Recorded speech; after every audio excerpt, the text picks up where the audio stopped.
Good morning student. आज हम class 8 का चैप्टर 12 पढ़ रही थी, सुदामा चरित्र। उसका जो है हमने फर्स्ट पार्ट पढ़ा था। आज हम उसका सेकंड पार्ट पढ़ेंगे। पहले में हमने पढ़ा था कि कैसे वो अपना नाम सुदामा बता रहा था।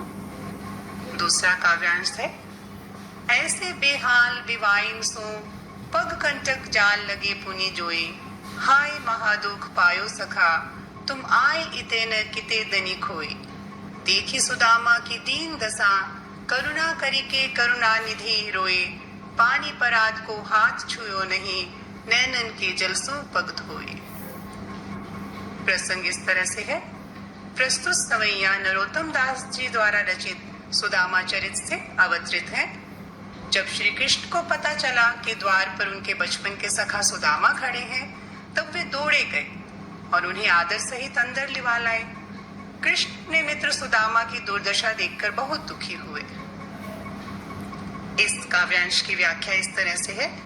श्री कृष्ण ने सुदामा के पैरों की ओर नजर डाली तो देखा कि उनके पैरों में कांटों के जाले लगे हुए। सुदामा नंगे पैर थे, उनके पैरों में बिवाइयां फटी हुई थी, उनका हाल बेहाल था।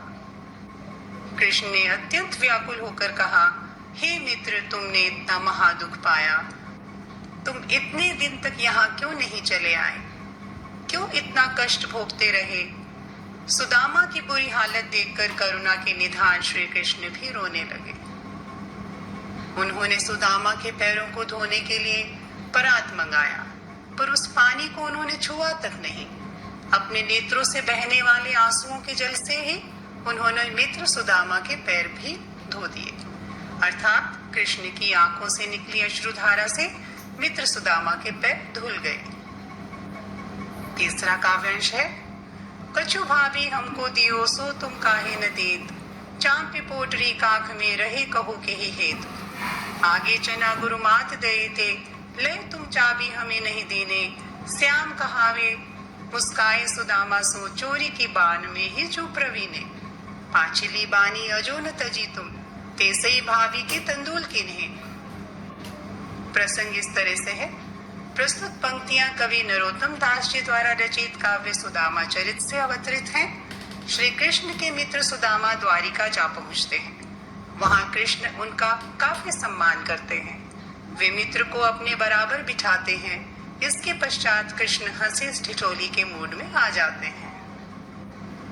व्याख्या इस तरह से है।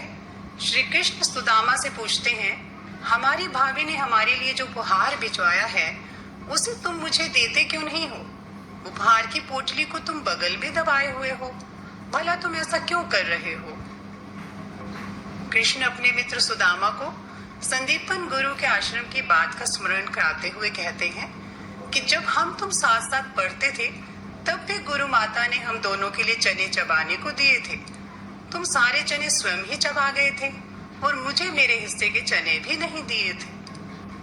कृष्ण ने मुस्कुराकर कहा कि लगता है चोरी की तुम्हारी पुरानी आदत अभी तक नहीं गई। तुम इस कला में प्रवीण हो। तुम अभी भी चावलों की पोटली को बगल में अपने लिए ही दबा रहे हो। तुम्हारी पिछली आदत अभी तक गई नहीं है। तुम भाभी के भेजे चावलों के साथ भी वैसा ही व्यवहार कर